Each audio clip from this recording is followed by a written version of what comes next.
ఇప్పుడు క్యాన్సర్ని మనం ముందుగా తెలుసుకోవాలి అంటే సిమ్టమ్స్ గురించి ఒక అవగాహన కలిగి ఉండాలి. సిమ్టమ్స్ కూడా ఏంటి, జబ్బు వచ్చిన తర్వాత సిమ్టమ్స్ వస్తాయి. So prevention is better than cure మనకు తెలుసు. కాబట్టి ప్రివెన్షన్ చేయాలి అనుకుంటే అసలు మన జీవనశైలినే మార్చుకుంటే ఈ సిమ్టమ్స్ దాకా మనం వెళ్ళం, ఇది రాకుండా చూసుకోవచ్చు. సరే, ఒకవేళ మీకు నిజంగానే ఒక ప్రారంభించబడింది, జబ్బు ఉంది అనుకుంటే what we can do is definitely we have to be aware of the symptoms. నేను ఇందాక చెప్పిన caution, changes in bowel and bladder habits కావచ్చు, sore which does not heal కావచ్చు, అన్యూజువల్ బ్లీడింగ్ కావచ్చు, థికనింగ్ ఆర్ లంప్ కావచ్చు, or for example obvious change in the birth mole కావచ్చు, లేక nagging cough ఉంది, అన్ఎక్స్ప్లెయిన్డ్ బాడీ వెయిట్ ఉంది, లేక you listen to your body, మీ బాడీకి మీరు వినండి, కొత్త మార్పులు ఇటీవల ఏవైనా వచ్చి అవి పర్సిస్టెంట్గా ఉన్నాయి, 3 వారాలను తగ్గటం లేదు అంటే మీరు వెంటనే డాక్టర్ని సంప్రదించండి, పరీక్షలు చేయించుకోవాలి. దాన్ని నెగ్లెక్ట్ చేస్తేనే స్టేజ్ ఇంకా హయ్యర్కి వెళ్ళే అవకాశాలు ఎక్కువ కనబడుతూ ఉంటాయి. సో కాబట్టి the message is to be aware of these symptoms and also to be aware of life style modification. మన యొక్క జీవన శైలిని మనం మార్చుకుంటే అసలు సిమ్టమ్స్ దాకా కూడా వెళ్ళే అవకాశమే మనకు ఉండదు.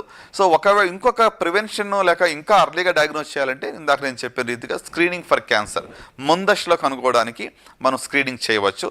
సో స్క్రీనింగ్ అనేది మీకు సిమ్టమ్స్ లేనప్పుడు కొన్ని పరీక్షల ద్వారా ఇంకా ముందుగా, అంటే మొదటి దశ కంటే ముందుగానే జబ్బును కనుగొనడానికి వీలవుతుంది. ఫర్ ఎగ్జాంపుల్ బ్రెస్ట్ క్యాన్సర్ ఉంది, దాంట్లో మీకు చేతికి గడ్డ తగలాలంటే అట్లీస్ట్ ఒక 2-3 సెంటీమీటర్లు ఉండాలి. కానీ ఇక మ్యామోగ్రఫీ అనేటువంటి ఒక ఎక్స్రే ద్వారా 0.5 సెంటీమీటర్స్ చిన్న గడ్డ ప్రారంభమైనప్పుడు కూడా దాన్ని కనుగొనవచ్చు. అలాగనే సర్వైకల్ క్యాన్సర్కి ప్యాప్ స్మియర్ అనే సింపుల్ టెస్ట్ ఉంది. దాని ద్వారా మరి ఇక ప్రీ క్యాన్సరస్ లీజన్స్ అంటే క్యాన్సర్గా అవ్వక ముందే ఉన్నటువంటి స్టేజ్లో దాన్ని కనుగొనడానికి వీలు పడుతుంది.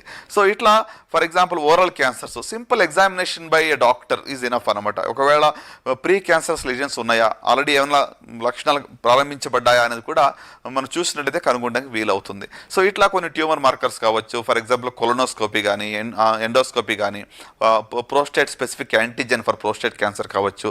సో ఇవన్నీ కూడా మనం మరి ఏజ్కి తగ్గట్టుగా కొన్ని గైడ్ లైన్స్ ఉన్నాయి, దాని ప్రకారంగా కొన్ని టెస్టులు మనం చేసినట్లయితే after 40 years of life certainly it will help అనమాట, ముందుగా తెలుసుకోవడానికి కానీ తర్వాత మరి దాన్ని పూర్తిగా నయం చేయడానికి కూడా వీలవుతుంది.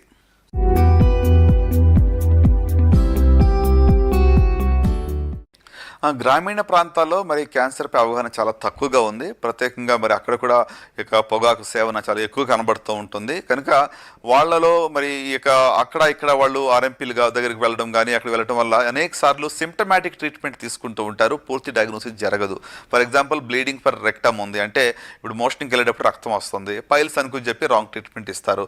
అట్లనే మానని దగ్గు ఉంది, ఏదో టీబీ అనుకుని టీబీ మందులు ఇవ్వడమో లేక కొన్ని స్టెరాయిడ్స్ ఇవ్వడమో, ఇట్లా చాలా వరకు కూడా డిలే అవుతూ ఉంటుంది. కనుక గ్రామీణ ప్రాంతాల్లో ఇక క్యాన్సర్పై అవగాహన తీసుకురావడం, ప్రత్యేకంగా మరి హెల్త్ కేర్ వర్కర్స్ కూడా ట్రైనింగ్ ఇవ్వడం అనేది చాలా ప్రాముఖ్యం. ఈ యొక్క సిమ్టమ్స్ గురించి వాళ్ళకి ట్రైనింగ్ ఇస్తే అట్లీస్ట్ వాళ్ళు మరి దాన్ని ప్రజలకు ఉపయోగించగలరు. So there is a need for awareness and education definitely. So దాని ద్వారా మనం ఈ యొక్క గ్యాప్ని తగ్గించవచ్చు.